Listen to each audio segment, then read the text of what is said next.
बाबा जी की प्यारी साध संगत जी, सभी को प्यार भरी राधा स्वामी जी, आपका हमारे YouTube चैनल गुरु की वाणी में स्वागत है। आपसे विनती है, साखी को शुरू से लेकर अंत तक जरूर सुनिए। बाबा जी की प्यारी संगत जी, आज हम आपको जो साखी सुना रहे हैं, उसे सुनकर आपके मन में किसी गरीब, बीमार और लाचार को देखकर उनकी सेवा करने का शौक पैदा हो जाएगा। क्योंकि हमारे बाबा जी भी इनकी सेवा करके उन्हें कैसे ठीक करते हैं, सुनिए। साखी इस प्रकार है। साध संगत जी, एक बार बाबा जी गांव-गांव और शहर-शहर संगत को तारने व दर्शन दिखाने के लिए जा रहे थे। बाबा जी ने एक गांव के बाहर एक टूटी-फूटी हुई झोंपड़ी देखी और बोले, यह किसकी झोंपड़ी है? तो एक सेवादार ने कहा, बाबा जी, यह एक बीमार बुजुर्ग की झोंपड़ी है। उस बुजुर्ग को कुष्ठ रोग हो गया था। उसके परिवार के लोगों ने उन्हें उनके ही घर से बाहर निकाल दिया था। सारे गांव के लोग और उसके परिवार के लोग उससे बहुत नफरत करते थे। कोई भी उसके पास नहीं आता है। कभी किसी को उस पर दया आ जाती है तो उसे खाने के लिए थोड़ा बहुत कुछ दे देते हैं, अन्यथा वह भूखा यहीं झोपड़ी में पड़ा रहता है। बाबा जी झोपड़ी में उस बुजुर्ग के पास गए और कहा, भाई, क्या हम अंदर आ सकते हैं? वह बुजुर्ग बीमार कुछ भी नहीं बोला। बाबा जी उससे बोले, भाई, अगर तुमको कोई परेशानी ना हो तो क्या हम आज रात आपकी झोपड़ी में गुजार सकते हैं? वह बुजुर्ग, बीमार, कोढ़ी हैरान हो गया, क्योंकि उसके पास तो कोई भी आना तो क्या खड़ा भी नहीं होना चाहता था। फिर उस बीमार के घर में रहने के लिए कोई कैसे राजी हो गया? वह बीमार बुजुर्ग अपने कुष्ठ रोग से इतना परेशान था कि चाहकर भी वह कुछ बोल ना सका। सिर्फ वह बाबा जी का नूरी स्वरूप ही देखता रह गया। बाबा जी के स्वरूप को लगातार देखते देखते ही उसके शरीर में काफी बदलाव आने लग गए। फिर भी वह कुछ बोल नहीं पा रहा था। बाबा जी के दर्शनों से ही उसके आधे दुख कट गए थे। बाबा जी आराम से झोपड़ी में बैठ गए। बाबा जी के साथ में एक पाठी भी था। बाबा जी ने उसको कहा, तुम शब्द पढ़ो। पाठी ने शब्द पढ़ा तो बाबा जी ने उस झोपड़ी में बैठकर शब्द का अर्थ बताते हुए सत्संग करना शुरू कर दिया। वह बीमार बुजुर्ग आदमी बड़े ध्यान से बाबा जी का सत्संग सुनता रहा। जैसे ही सत्संग समाप्त हुआ तो उस कोढ़ी के दोनों हाथ अपने आप आपस में जुड़ गए, जो पहले कभी ठीक से हिलते भी नहीं थे। फिर उस कुष्ठ रोगी ने बाबा जी को राधा स्वामी किया और बाबा जी के चरणों में अपना माथा टेका। बाबा जी ने उस गरीब बीमार आदमी से पूछा, और ठीक हो भाई, तुमने यहां पर गांव के बाहर ये झोपड़ी क्यों बना रखी है? तो उस कोढ़ी ने कहा, बाबा जी, मैं बहुत बदकिस्मत हूं। मुझे कुष्ठ रोग हो गया है, इसलिए सारे गांव के लोग मुझसे बहुत नफरत करते हैं। गांव का कोई भी आदमी मुझसे बात तक नहीं करना चाहता। यहां तक कि मेरे परिवार वालों ने भी मुझे घर से बाहर निकाल दिया है। मैं बहुत नीच आदमी हूं, इसलिए कोई मेरे पास नहीं आता, क्योंकि उनको डर है कि कहीं उनको भी यह बीमारी ना लग जाए। उसकी बात सुनकर बाबा जी ने उसे बड़े प्यार से कहा, भाई, नीच तो वह लोग हैं जिन्होंने तुम जैसे रोगी पर दया नहीं की और ना ही तुम्हारा कोई इलाज करवाया। अगर वह तुम्हारा ठीक से इलाज करवाते, तुम्हारी सेवा करते, तो तुम जल्दी ही ठीक हो जाते, क्योंकि अब इस बीमारी का इलाज संभव है। उन्होंने तुमको यहां पर बिल्कुल अकेला छोड़ दिया। मरने के लिए बाबा जी बोले, मेरे पास आकर बैठ, जरा मैं भी तो देखूं कहां पर है तुझे कौन। जैसे ही वह बीमार आदमी उठकर बाबा जी के नजदीक आने के लिए खड़ा हुआ तो कुल मालिक की ऐसी दया मेहर की नजर पड़ी कि उस कोढ़ी का कोढ़ उसी समय बिल्कुल ठीक हो गया। यह सब देखकर वह रोते रोते बाबा जी के चरणों में गिर गया। बाबा जी ने उसे उठाया और प्यार से अपने गले से लगा लिया और कहा, भाई, प्रभु का सिमरन करो, सत्संग सुनो और गरीब लाचार, बीमार लोगों की सेवा करो। बाकी सब उस मालिक पर छोड़ दो। वह जो भी करेंगे, अच्छा ही करेंगे। साध संगत जी। बाबा जी का वहां उस गांव तक जाना तो सिर्फ एक बहाना था। उन्होंने तो केवल उस सत्संगी का कुष्ठ रोग मिटाना था। यह सब देखकर गांव के बहुत सारे लोग वहां पर भी इकट्ठा हो गए और सभी बाबा जी का हाथ जोड़कर शुक्र करने लगे। इसी के साथ एक छोटी सी साखी और है। एक बार बाबा जी किसी मेजर सेंटर में सत्संग करने गए तो उन्होंने ड्राइवर को कहा, भाई मेरे को किसी घड़ी वाली दुकान पर लेकर चल। उसने कहा, जी मालिक। ड्राइवर बाबा जी को घड़ी की किसी बड़ी दुकान पर ले गया। बाबा जी बोले, नहीं, इधर पास गली में देख, शायद कोई घड़ी की और दुकान हो। ड्राइवर के साथ जो सेवादार था वह जाकर देखकर आया कि गली में घड़ी की एक दुकान है। तो बाबा जी गाड़ी से उतरकर उस दुकान पर गए और बोले, भाई कोई अच्छी सी घड़ी दिखा दो। दुकान पर जो लड़का खड़ा था वह बाबा जी को घड़ी दिखाने लगा। वह लड़का बार बार बाबा जी को एक जैसी घड़ियां ही दिखाता जा रहा था। बाबा जी के साथ खड़े सेवादार ने कहा, भाई कोई बढ़िया सी घड़ी दिखाओ। तभी बाबा जी बोले, लगता है ये काफी परेशान है। बाबा जी ने उससे प्यार से पूछा, क्या बात है बेटा, तू परेशान क्यों लग रहा है? क्योंकि बाबा जी तो सब जानते थे। वह लड़का बोला, आज हमारे शहर में ब्यास वाले बाबा जी सत्संग करने के लिए आ रहे हैं। मेरा मालिक मुझको दुकान संभालने के लिए कहकर यहां पर छोड़कर चला गया है। मैं भी ब्यास वाले बाबा जी का सत्संग सुनना चाहता था। मैंने उनके बारे में लोगों से बहुत कुछ सुना है, इसलिए मैं भी उनके दर्शन करना चाहता था। वह अंदर से इतना परेशान था कि रोने लग गया। तो बाबा जी के साथ जो सेवादार था बोला, भाई तू रोता क्यों है? तू यहीं पर ही उनके दर्शन कर ले। वह रोते रोते बोला, क्या? तो सेवादार ने कहा, हाँ भाई, हाँ, यही तो है ब्यास वाले बाबा जी। उनसे तेरी तड़प देखी नहीं गई और तुझे दर्शन देने के लिए उनको यहां पर तुम्हारी दुकान पर आना पड़ा। उस लड़के के मुंह से आवाज भी नहीं निकल रही थी। वह जल्दी से काउंटर से बाहर आकर बाबा जी के चरणों में गिर गया और बोला, सद्गुरु जी, आपको मुझसे मिलने के लिए यहां पर आना पड़ा। आपका बहुत बहुत शुक्रिया। मैंने तो सोचा भी नहीं था कि मुझे कभी आपके दर्शन होंगे।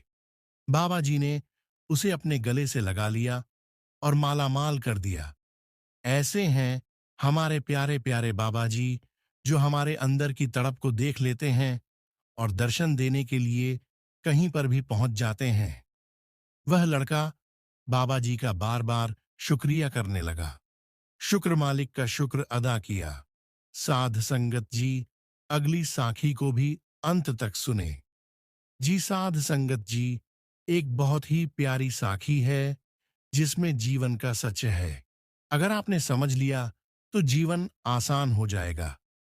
एक आदमी के घर एक सन्यासी मेहमान बनकर आया। वह सन्यासी बहुत से देशों की यात्रा कर चुका था। बातचीत करते करते सन्यासी ने उस आदमी से कहा, क्या तुम छोटी मोटी खेती में लगे रहते हो? दूर देश की यात्रा पर जब मैं निकला था तो मैंने देखा वहां तो जमीन इतनी सस्ती है कि लगभग मुफ्त ही मिल जाती है। तुम यह जमीन बेच बांच के यहां छोड़ छाड़ के माधवेश्वर क्यों नहीं चले जाते? वहां तुम्हें इतनी जमीन के बदले हजारों एकड़ जमीन मिल जाएगी। वहां करो खेती बाड़ी। वहां की जमीन बहुत उपजाऊ है और वहां के लोग तो इतने सीधे साधे हैं कि तुम्हें मुफ्त में ही जमीन दे देंगे। बस फिर क्या था, आदमी के मन में लालच जाग गया। उसने दूसरे ही दिन अपनी सारी जमीन बेच डाली और माधवेश्वर की राह पकड़ ली। जब वह माधवेश्वर पहुंचा तो उसे सन्यासी की बात एकदम सच्ची लगी।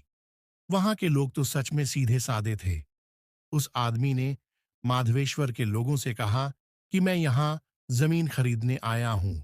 उन लोगों ने उत्तर दिया, यहां जमीन खरीदने का एक ही तरीका है कि जितना पैसा तुम अपने साथ लेकर आए हो वो यहां रख दो और कल सुबह सूरज उगने से पहले यहां आ जाना।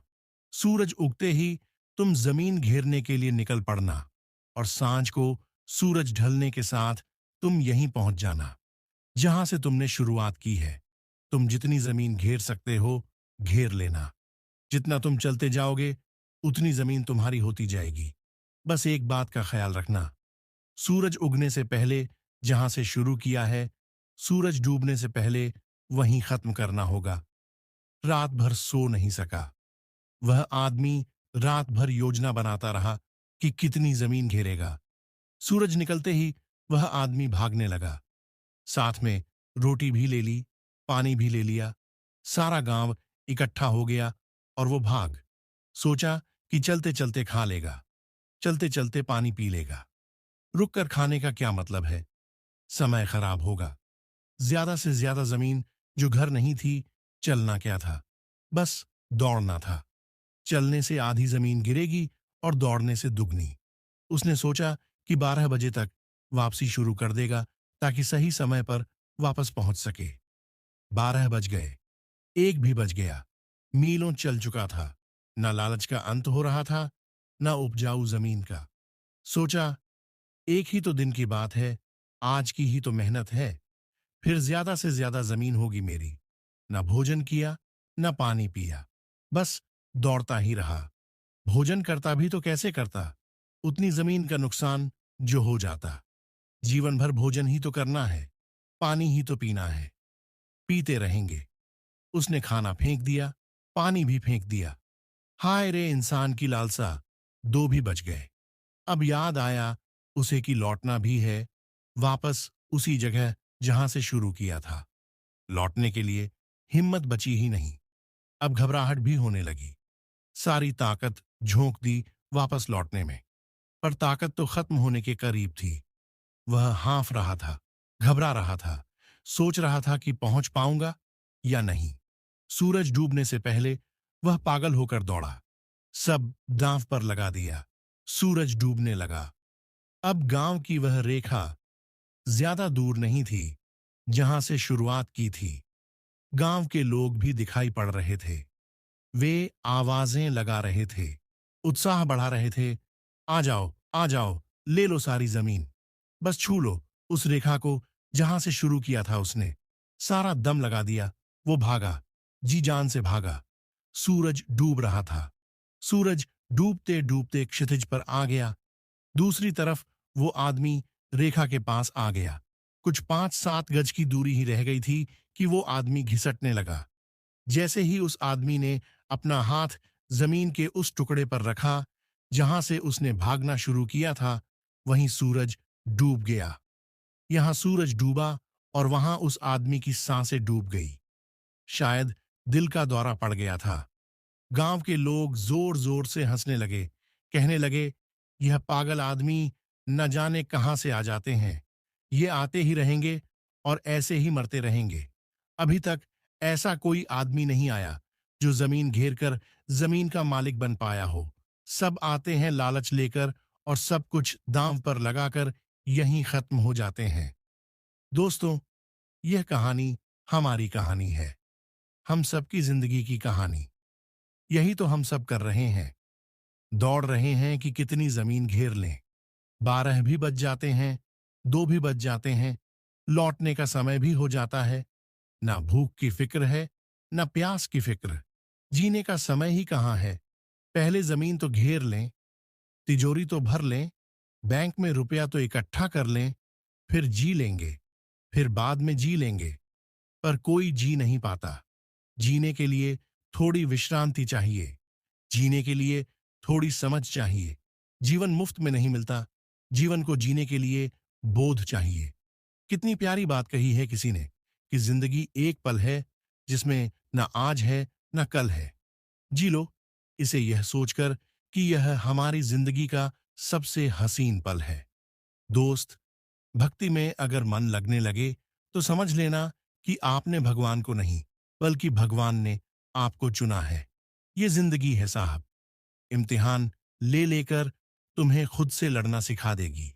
लोग अपने शरीर को सुंदर बनाने में लगे रहते हैं, पर आत्मा की सुंदरता शरीर की सुंदरता से कहीं ज्यादा महत्वपूर्ण है।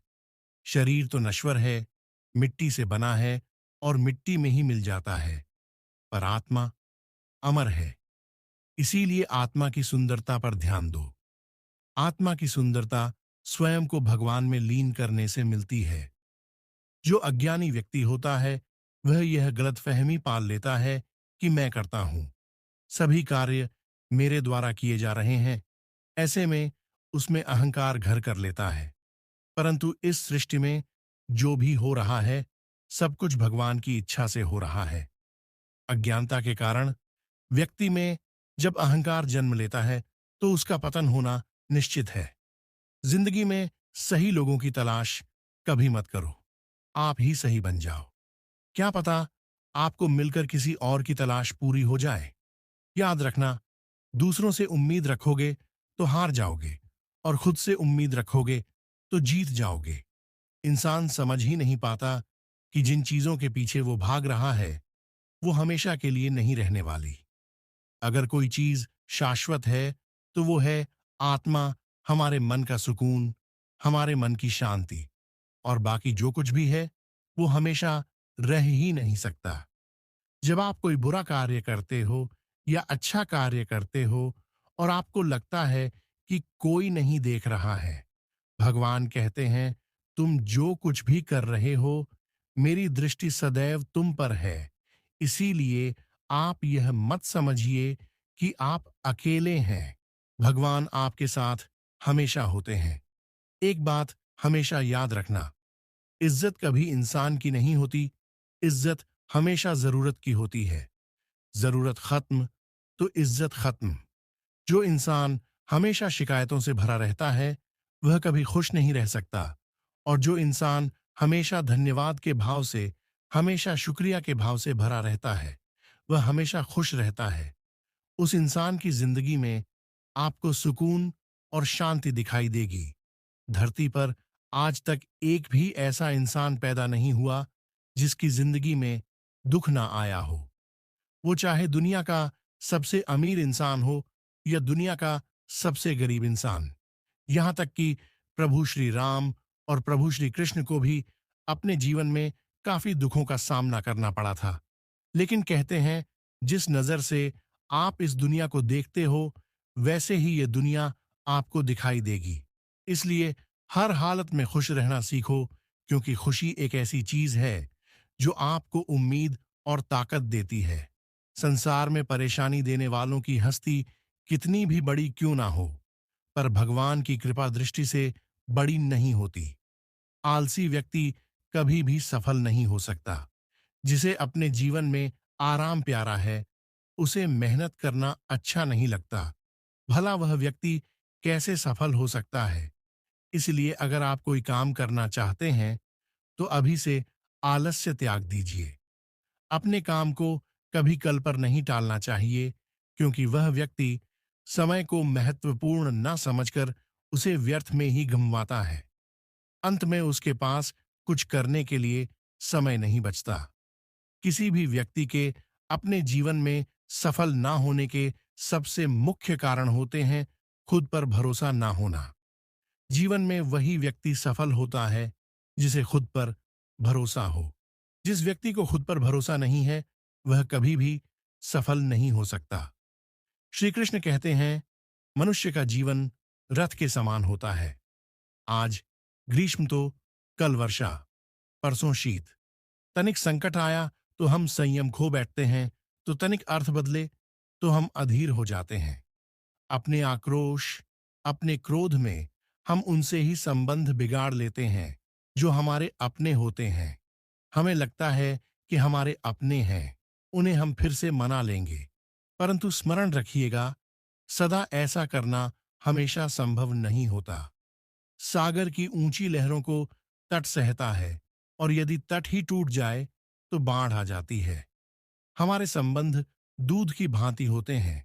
दूध ताप कर उबाल सकता है, परंतु यदि उसमें खटास आ जाए तो फट भी जाता है, और फटे दूध को चाहे कितना भी मत लो उसमें से माखन नहीं निकलेगा। इसलिए अपने संबंधों को संभल कर निभाना चाहिए।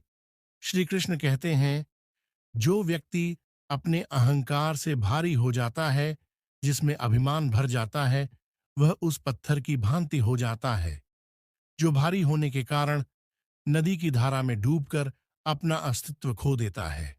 अगर किसी लक्ष्य, खुशी या सफलता की प्राप्ति में लंबा समय लग रहा है, प्रतीक्षा की अवधि अधिक है, तो हो सकता है आपकी अपेक्षा से ज्यादा आपको मिलने वाला है। अपने कर्म पर अडिग रहिए और विश्वास रखिए उस ईश्वर पर जो आपके कर्म की परीक्षा ले रहा है। जो लोग जीवन को भूतकाल और अतीत के भरोसे छोड़ देते हैं, उन्हें श्री कृष्ण सावधान करते हैं। जीवन का अर्थ ना भूत है, ना भविष्य। जीवन केवल और केवल वर्तमान है। इसीलिए वर्तमान में अपने जीवन का आनंद उठाइए। श्री कृष्ण कहते हैं, संगति या साथ मित्र या साथी मनुष्य के व्यक्तित्व के लिए सबसे महत्वपूर्ण होते हैं। ना चाहते हुए भी उसका व्यक्तित्व संगत की भांति हो जाता है। मान लीजिए, एक पात्र में जल, दूसरे में दूध है और तीसरे में मलिन कीचड़ रखा हुआ है। यदि इस जल को दूध में मिला दें तो यह जल दूध बन जाता है, और यदि इसी जल को हम मलिन कीचड़ में मिला दें तो यह कीचड़ बन जाएगा।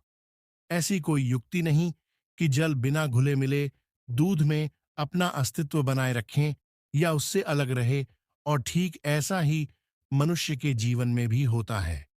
यदि एक गुणहीन व्यक्ति गुणवान की संगत में बैठे तो उसे लोग गुणवान समझेंगे और उसे सम्मान का पात्र समझा जाएगा, और यदि एक गुणवान व्यक्ति गुणहीन की संगत में जा बैठे तो उसे भी तिरस्कार मिलता है।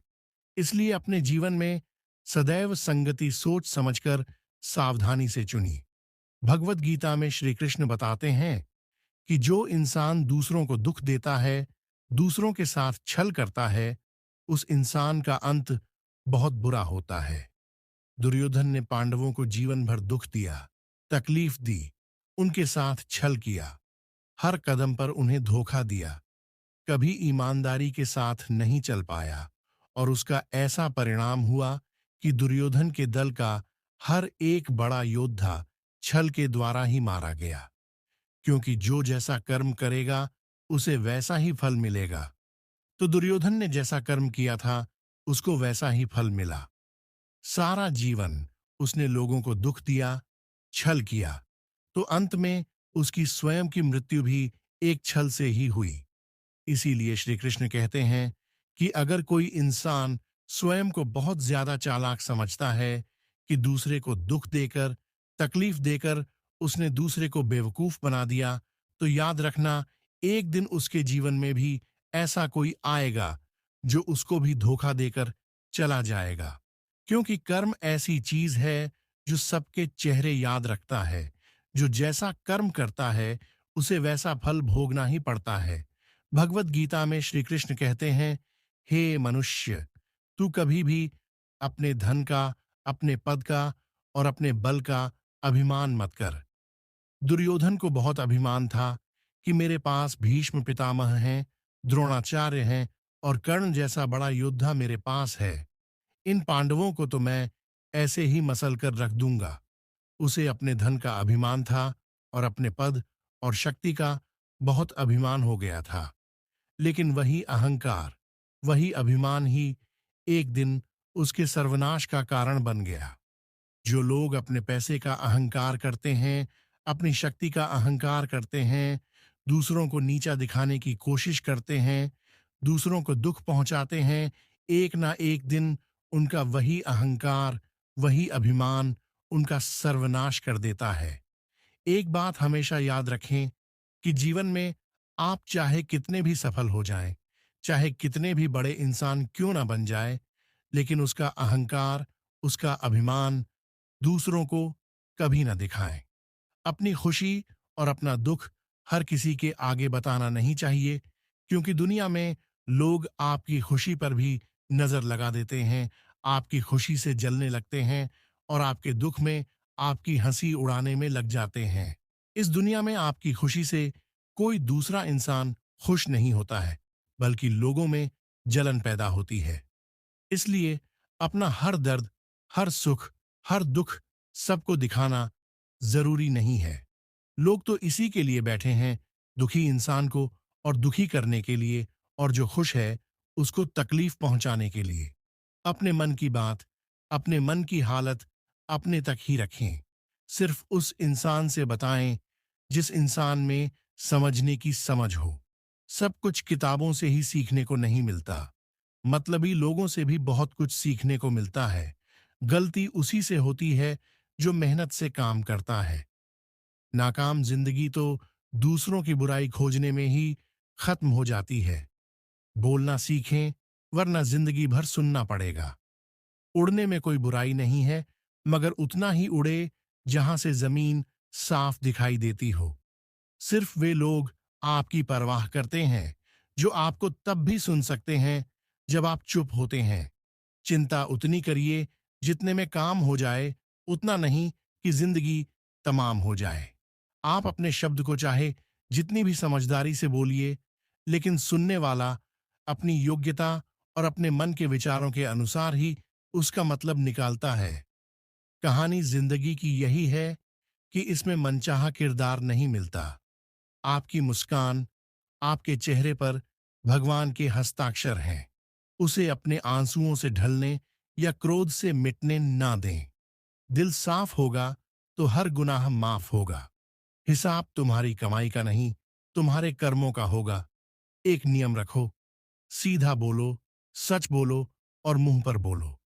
जो अपने होंगे वह समझ जाएंगे, जो पराये होंगे वह दूर हो जाएंगे।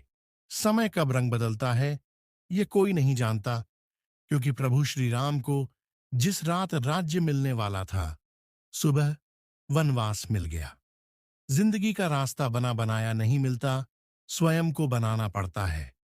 जिसने जैसा रास्ता बनाया उसको वैसी ही मंजिल मिलती है। उन लोगों के सामने हमेशा खुश रहो जो आपको पसंद नहीं करते, क्योंकि आपकी खुशी उन्हें चैन से जीने नहीं देगी।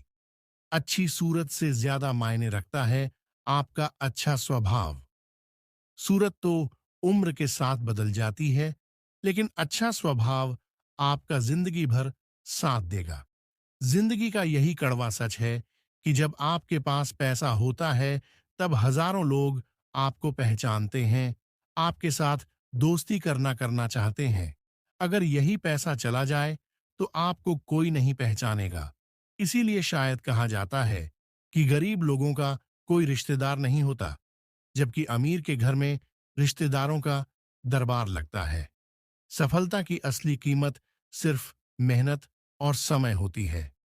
जितना बड़ा आपका सपना होगा, उतनी ही मेहनत और समय आपको उन चीजों में देना पड़ेगा। आप सिर्फ उस बात के जिम्मेदार होते हैं जो आपने कही है, उसके नहीं जो लोगों ने समझा है। जिंदगी में हम कितने सही और कितने गलत हैं, यह सिर्फ दो ही शख्स जानते हैं, एक परमात्मा और दूसरी आपकी अंतरात्मा। कुछ रास्तों पर आप अकेले ही चलते हैं, ना कोई परिवार, ना कोई दोस्त, ना कोई साथी, बस आप और आपकी हिम्मत। दुनिया भर की अच्छी चीजों को छोड़कर जो इंसान सिर्फ नकारात्मक बातों पर ध्यान देता है, वह उस मक्खी की तरह होता है जो पूरे जिस्म को छोड़कर सिर्फ जख्मों पर बैठती है। अगर जिंदगी में कामयाब होना है तो यह बात हमेशा याद रखो, पांव फिसल जाए पर जुबान कभी फिसलने मत देना। आपने चुंबक को तो देखा ही होगा, कैसे वह लोहे की ओर आकर्षित होती है और कैसे वह लोहे को अपनी ओर आकर्षित करती है, क्योंकि उसके स्वभाव में ही आकर्षण है। हम सब के भीतर भी एक ऐसा ही चुंबक होता है, विचारों का चुंबक, जो सदा अपने ही जैसे विचारों को आकर्षित करता है। हम जो बोलते हैं वही करते हैं, उसी प्रकार हम जो सोचते हैं वैसा ही पाते हैं। कोई साधु ईश्वर का नाम जपता है तो उसे ईश्वर मिल जाता है, अर्थात फल हमारी सोच पर ही निर्भर करता है। इसलिए हमेशा सकारात्मक सोचिए। कहते हैं, सब्र कोई कमजोरी नहीं होती, बल्कि यह वो ताकत होती है जो सभी में नहीं होती। दुआएं कभी खाली नहीं जाती, बस सही वक्त पर कबूल होती हैं। मनुष्य अपने विश्वास से निर्मित होता है। जैसा वह विश्वास करता है वैसा ही वह बन जाता है। हर चीज की नकल की जा सकती है, लेकिन चरित्र और व्यवहार नहीं। अपनी सोच को काबू में रखिए, क्योंकि आपकी सोच ही असलियत का रूप लेगी। अगर नीयत अच्छी हो तो नसीब कभी बुरा नहीं होता। वक्त बनाने वाले को जरा सा वक्त देकर देखो, वो आपका वक्त बदल देगा। दिमाग में विचारों की भीड़ जितनी कम होगी, जिंदगी का सफर उतना ही आसान होगा। मन का झुकना भी बहुत जरूरी है। सिर्फ सर झुकाने से भगवान नहीं मिलते। अगर आप उन बातों और परिस्थितियों की वजह से चिंतित हो जाते हैं जो आपके नियंत्रण में नहीं है, तो इसका परिणाम समय की बर्बादी और भविष्य का पछतावा है। आप दुख पर ध्यान देंगे तो हमेशा दुखी रहेंगे। आप सुख पर ध्यान देंगे तो हमेशा सुखी रहेंगे, क्योंकि आप जिस पर ध्यान देते हैं वही चीज सक्रिय हो जाती है। श्रीमद् भगवत गीता में भगवान श्री कृष्ण कहते हैं कि जिस तरह प्रकाश की ज्योति अंधेरे में चमकती है, ठीक उसी प्रकार सत्य भी चमकता है। इसलिए मनुष्य को हमेशा सत्य की राह पर चलना चाहिए। मृत्यु एक अटल सत्य है जिसे कभी बदला नहीं जा सकता है। इस संसार का जब से निर्माण हुआ है, तब से जन्म मृत्यु का चक्र चलता आ रहा है। कोई मनुष्य चाहे लाख चीज जान ले, चाहे वो पूरे जगत को जान ले, लेकिन अगर वह स्वयं को नहीं जान पाया तो वह अज्ञानी है। अगर कोई आपको ठुकरा दे तो बुरा मत मानना, क्योंकि वह वास्तव में आपकी कीमत नहीं जानता। बुरा वक्त गुजर जाता है, बस ऊपर वाले को हमारा सब्र आजमाना होता है। चेहरे पर हमेशा मुस्कान का यह मतलब नहीं कि जीवन में संघर्ष नहीं है, बस ऊपर वाले पर भरोसा ज्यादा है। जिंदगी में अगर कुछ बड़ा करना है, तब दो चीज हमेशा याद रखना कि जो खोया है उसका गम नहीं, जो पाया है वह भी किसी से कम नहीं। खराब तबीयत से व्यक्ति उतना कमजोर नहीं होता, उससे ज्यादा वह नकारात्मक विचारों से थकता है। जिंदगी में हम कितने सही और कितने गलत हैं, यह सिर्फ दो ही शख्स जानते हैं, परमात्मा और दूसरी हमारी अंतरात्मा। नकारात्मक विचारों को अपने मन में प्रवेश करने की अनुमति न दो, क्योंकि यही वो चीज होती है जो हमारा आत्मविश्वास कम कर देती है। कामयाबी कुछ नहीं, बस एक नाकामयाब व्यक्ति के संघर्ष की कहानी होती है। आपके खिलाफ होने वाली बातों को खामोशी से सुन लीजिए। यकीन मानिए, वक्त उन्हें बेहतर जवाब देगा। जिसने अपने को वश में कर लिया है, उसकी जीत को देवता भी हार में नहीं बदल सकते। अगर लोग आपकी अच्छाई को आपकी कमजोरी समझते हैं, तो यह उनकी समस्या है। आप आईना हो, आईना बने रहो। फिक्र वो करें जिनकी सूरत खराब है। श्रीमद् भगवद गीता में भगवान श्री कृष्ण कहते हैं कि हे अर्जुन, तुम्हारा क्या गया जो तुम रोते हो? तुम क्या लाए थे जो तुमने खो दिया? तुमने क्या पैदा किया था जो नष्ट हो गया? तुमने जो लिया यहीं से लिया, जो दिया यहीं पर दिया। जो आज तुम्हारा है कल किसी और का होगा, क्योंकि परिवर्तन ही संसार का नियम है। और समय के साथ संसार में हर चीज परिवर्तन के नियम का पालन करती है। भगवान श्री कृष्ण कहते हैं, कर्म योग ही वह योग है जिसके माध्यम से हम अपनी जीवात्मा से जुड़ पाते हैं। कर्म योग हमारे आत्मज्ञान को जागृत करता है। इसके बाद हम न केवल अपने वर्तमान जीवन के उद्देश्यों को, बल्कि जीवन के बाद की अपनी गति का पूर्वाभास प्राप्त कर सकते हैं। इस योग में कर्म के द्वारा ईश्वर की प्राप्ति की जाती है। श्रीमद् भगवद गीता में कर्म योग को सर्वश्रेष्ठ माना गया है। गृहस्थ और कर्मठ व्यक्ति के लिए यह योग अधिक उपयुक्त है। कर्म योग सिखाता है कि कर्म के लिए कर्म करो, आसक्ति रहित होकर कर्म करो। कर्म योगी इसीलिए कर्म करता है कि कर्म करना उसे अच्छा लगता है और इसके परे उसका कोई हेतु नहीं है। कर्मयोगी कर्म का त्याग नहीं करता, वह केवल कर्म फल का त्याग करता है और कर्म जनित दुखों से मुक्त हो जाता है। उसकी स्थिति इस संसार में एक दाता के समान है और वह कुछ भी पाने की कभी चिंता नहीं करता। वह जानता है कि वह दे रहा है और बदले में कुछ मांगता नहीं, और इसीलिए वह दुख के चंगुल में नहीं पड़ता। संसार का कोई कार्य ब्रह्म से अलग नहीं है, इसीलिए कार्य की प्रकृति कोई भी हो, निष्काम कर्म सदा ईश्वर को ही समर्पित हो जाता है। हे अर्जुन, पुनर्जन्म का कारण वासनाओं या अतिरिक्त कामनाओं का संचय है। कर्मयोगी कर्मफल के चक्कर में ही नहीं पड़ता, अतः वासनाओं का संचय भी नहीं होता। इस प्रकार कर्मयोगी पुनर्जन्म के बंधन से भी मुक्त हो जाता है। भगवान श्री कृष्ण कहते हैं, मनुष्य का मन वायु की तरह चंचल है। यह मन ही है जो मनुष्य को काम वासनाओं की तरफ भटकता रहता है। अगर जीवन को सफल बनाना है तो मन पर काबू करना बहुत जरूरी है। मन को वश में करने से दिमाग की शक्ति केंद्रित होती है, जिससे कार्यों में सफलता मिलने लगती है। गीता के अनुसार जिस व्यक्ति ने अपने मन पर काबू पा लिया, वह मन में पैदा होने वाली बेकार की चिंताओं और इच्छाओं से भी दूर रहता है। साथ ही वह व्यक्ति अपने लक्ष्य को भी आसानी से प्राप्त कर लेता है। अगर मन को वश में नहीं करोगे तो वह तुम्हारा सबसे बड़ा शत्रु बन जाएगा। भगवान कहते हैं, जो मनुष्य सुख और दुख में शांत रहता है, जिसके राग भय और क्रोध नष्ट हो गए हैं, जो मनुष्य शुभ और अशुभ वस्तु को पाकर ना प्रसन्न होता है और ना द्वेष करता है, जिन्होंने अपनी इंद्रियों को वश में कर लिया है, वह स्थिर बुद्धि मनुष्य मुनि के समान है। ऐसा मनुष्य स्थिर चित्त और इंद्रियों को वश में करके ज्ञान द्वारा परमात्मा को प्राप्त करके हमेशा संतुष्ट रहता है।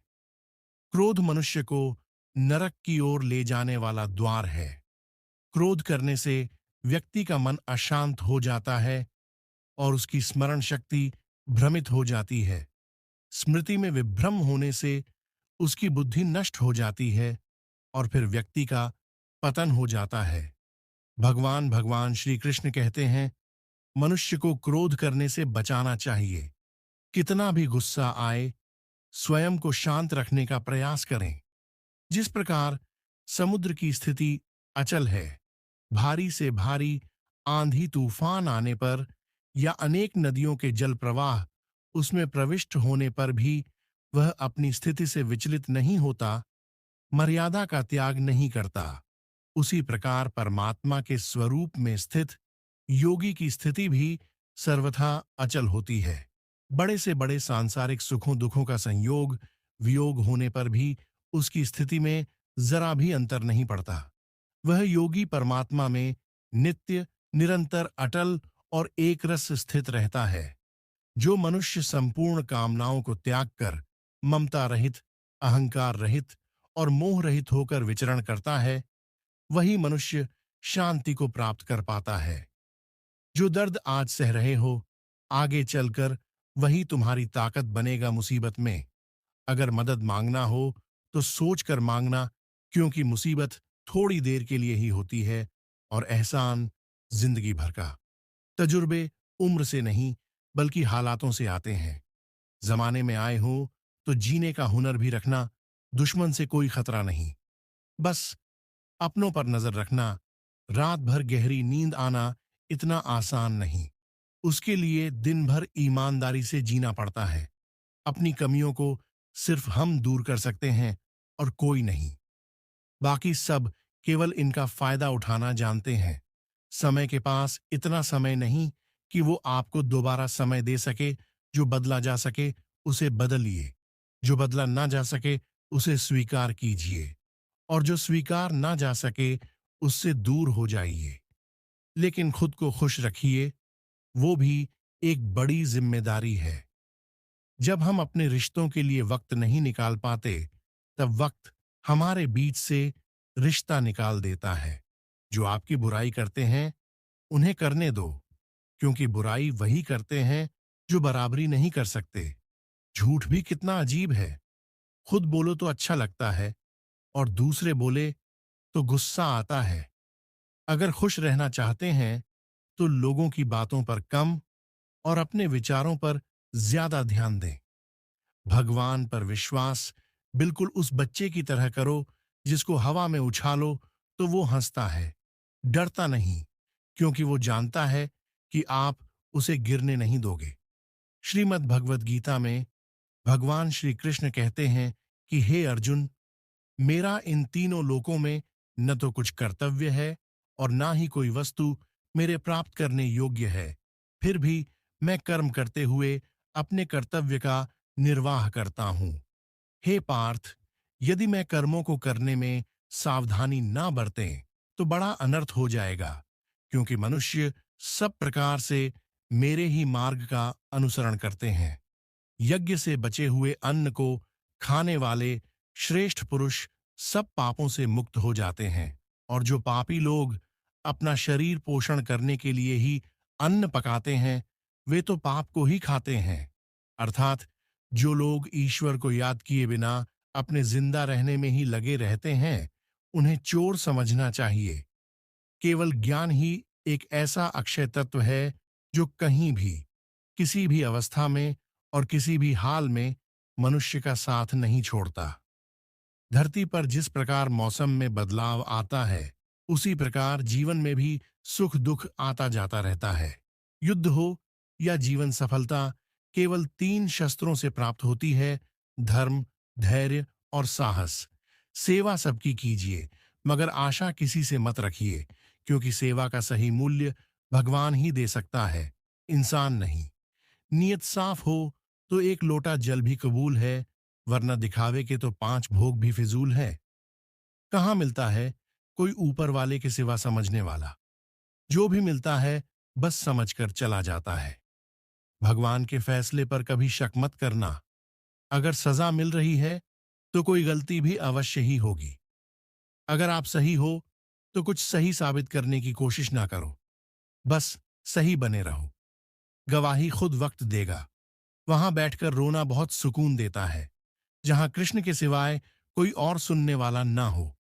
जितना इंतजार वो आपसे करवा रहा है, समय आने पर वो इतना देगा कि संभल भी नहीं पाओगे। मित्रता आवश्यक है, संबंध भी आवश्यक है, परंतु जीवन की कठिन परिस्थिति यह दर्शाती है कि अकेले रहने की कला का आना भी आवश्यक है। दीपक का जीवन इसीलिए वंदनीय नहीं है कि वह जलता है, बल्कि इसीलिए वंदनीय है कि वह दूसरों के लिए जलता है, दूसरों से नहीं जलता। जीवन में कभी मौका मिले तो किसी के लिए सारथी बनना स्वार्थी नहीं। किससे, कब और कितना बोलना है, अगर तुमने यह समझ लिया तो तुम अपनी जिंदगी के सार्थक बन चुके हो। कामयाबी और नाकामयाबी दोनों जिंदगी के हिस्से हैं और दोनों ही स्थायी नहीं है।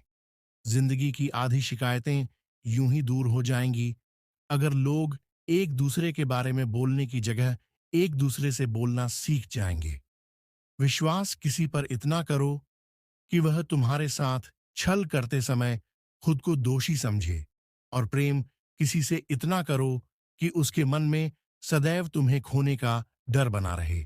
चार वेदों का अर्थ नहीं भी जानो तो कोई बात नहीं, लेकिन समझदारी, जवाबदारी, वफादारी और ईमानदारी, इन चार शब्दों का मर्म जान लो तो भी जीवन सार्थक हो जाएगा। दुखों की प्राप्ति होने पर जिसके मन में उद्वेग नहीं होता, सुखों की प्राप्ति में जो सर्वथा मोह रहित है तथा जिसके राग, भय और क्रोध नष्ट हो गए हैं, ऐसा मुनि स्थिर बुद्धि कहा जाता है। जिस प्रकार कछुआ सब ओर से अपने अंगों को जैसे समेट लेता है, वैसे ही जब पुरुष इंद्रियों के विषय से इंद्रियों को सब प्रकार से हटा लेता है, तब उसकी बुद्धि स्थिर है। हे अर्जुन, जिस काल में तेरी बुद्धि मोह रूपी दलदल को भली भांति पार कर जाएगी, उस समय तू सुने हुए और सुनने में आने वाले इस लोक और परलोक संबंधी सभी भोगों से वैराग्य को प्राप्त हो जाएगा। हे पार्थ, धर्म से भरा हृदय धर्म का परामर्श देता है और अधर्म से भरा हृदय अधर्म का परामर्श देता है।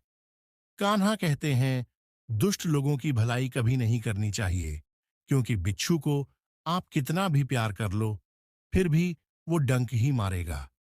श्री कृष्ण कहते हैं, लोग तुम्हारी कदर तभी करेंगे जब तुम भी उन्हें उन्हीं की तरह नजरअंदाज करना सीख जाओगे, जिन्हें उधार लेने और दूसरों से एहसान लेने की आदत होती है। वह हमेशा तनाव में घिरे रहते हैं। उस इंसान की कद्र कम की जाती है। जमाने में जो दूसरे इंसान की कद्र नहीं करता, किसी को इतना भी सर पर मत बैठा लेना कि सर दर्द बन जाए, और किसी की इतनी भी खुशामद मत करना कि वो आपके लिए बेकदर हो जाए।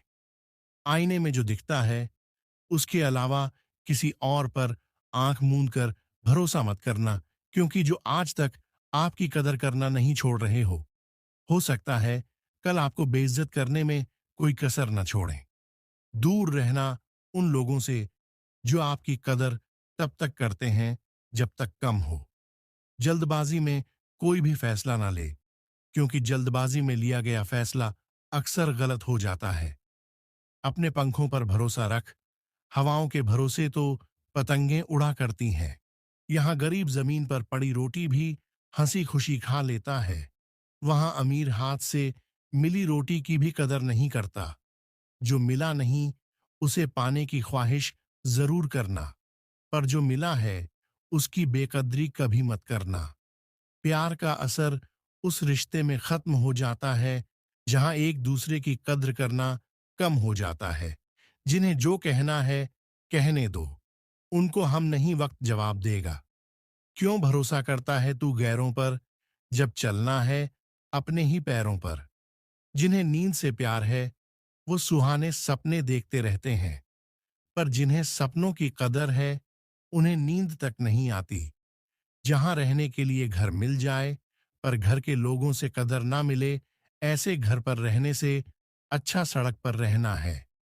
श्रीमद् भगवत गीता में भगवान श्री कृष्ण कहते हैं कि हे अर्जुन, जो ना कभी हर्षित होता है, न किसी से द्वेष करता है, न शोक करता है, न कामना करता है, जो शुभ और अशुभ संपूर्ण कर्मों का त्यागी है, वह ज्ञानी मनुष्य मुझको अति प्रिय है।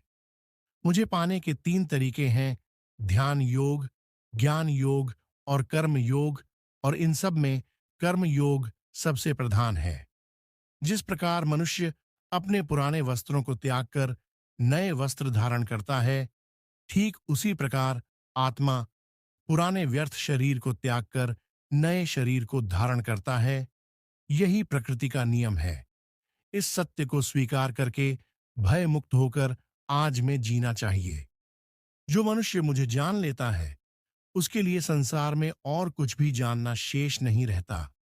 ऐसा मनुष्य जन्म मरण के बंधनों से मुक्त हो जाता है। जो मनुष्य भगवद गीता को पढ़कर उस पर अमल करता है, उसके सारे दुष्कर्म का प्रभाव समाप्त हो जाता है। जो भाग्य में है वो भाग कर आएगा, और जो भाग्य में नहीं है वो आकर भी भाग जाएगा। जैसे हवा के झोंके नाव को भटका देते हैं, वैसे ही मनुष्य की इच्छाएं बुद्धि को भटका देती हैं। खुशी के लिए काम करोगे तो खुशी नहीं मिलेगी, लेकिन खुश होकर काम करोगे तो खुशी जरूर मिलेगी। यह चिंता छोड़िए कि लोग आपके बारे में क्या सोच रहे हैं। वे तो स्वयं इस चिंता में डूबे हैं कि आप उनके बारे में क्या सोच रहे हैं। बिना झुके खाली होना लगभग नामुमकिन है। अगर अंदर से अहंकार खाली करना है तो झुकना ही एकमात्र उपाय है। जहां तक दिखाई दे रहा हो वहां तक जाइए। जब आप वहां पहुंचेंगे तो आप और आगे देख पाएंगे। आंसुओं में वो खामोश दुआ है जो सिर्फ परमात्मा ही सुन सकता है। हम जो हैं उसके जिम्मेदार हम खुद हैं, और जो हम बनना चाहते हैं वो बनने की शक्ति हम अपने अंदर रखते हैं। जब कोई अपना अगला कदम पहचानने लगता है, तब बड़े परिवर्तन का आरंभ हो जाता है। अगर आसमान वाले से आपके रिश्ते मजबूत हों तो जमीन वाले आपका कुछ नहीं बिगाड़ सकते। मन अशांत है और उसे नियंत्रित करना कठिन है, लेकिन शांत रहकर इसे वश में किया जा सकता है। भरोसा रखें, हम जब कहीं किसी का अच्छा कर रहे होते हैं, तब हमारे लिए भी कुछ अच्छा हो रहा होता है। यूं ही नहीं होती हाथ की लकीरों के आगे उंगलियां। परमात्मा ने भी किस्मत से पहले मेहनत लिखी है। अच्छे व्यवहार का कोई आर्थिक मूल्य भले ही ना हो, लेकिन अच्छा व्यवहार करोड़ों दिलों को खरीदने की शक्ति रखता है।